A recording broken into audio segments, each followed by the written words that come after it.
Assalamualaikum warahmatullahi wabarakatuh. Jumpa lagi dengan saya Yundra Halidi, salah satu mahasiswi dari Universitas Muhammadiyah Lub, Fakultas Keguruan dan Ilmu Pendidikan, Prodi Biologi.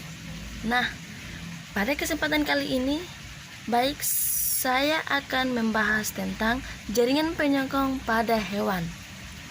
Jaringan penyokong terdiri dari 4 macam jaringan.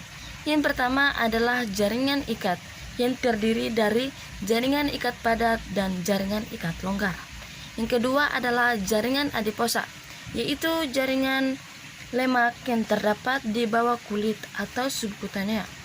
Yang ketiga adalah jaringan tulang, yang terdiri dari tulang rawan dan tulang sejati. Dan yang keempat adalah jaringan darah, yang terdiri dari plasma darah dan sel-sel darah. Nah, pada kesempatan kali ini saya akan membahas satu persatu tentang jaringan penyokong pada hewan. Baik, yang pertama jaringan ikat. Jaringan ikat terdiri dari 2, yaitu jaringan ikat padat. Adalah jaringan yang mengikat antara tulang dengan otot, yang disebut dengan tendon. Sedangkan penghubung antara tulang dengan tulang disebut ligamen, dan penghubung otot dengan otot disebut fascia. Yang kedua, jaringan ikat longgar, yang terdapat pada pembungkus jaringan atau organ-organ seperti pembuluh darah dan saraf. Selanjutnya ada jaringan adiposa. Jaringan adiposa adalah jaringan lemak yang terletak di bawah kulit atau subkutanea. Yang ketiga ada jaringan tulang. Jaringan tulang terdiri dari 2 macam. Yang pertama adalah tulang rawang atau kartilago.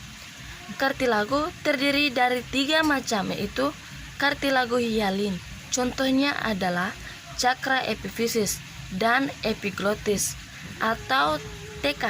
Kemudian kartilago elastis. Contohnya daun telinga dan cuping hidung. Dan kartilago fibrosa, contohnya ada pada vertebrata atau bertulang belakang.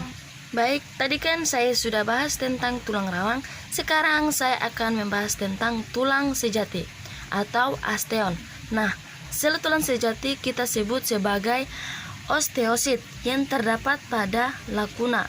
Kemudian hubungan antara lakuna satu dengan lakuna yang lain namanya kanalikuli yang disebut dengan sistem Haffers. Selanjutnya yang keempat adalah jaringan darah. Darah terdiri dari 2 macam, yaitu plasma darah yang berfungsi untuk mengangkut sari-sari makanan.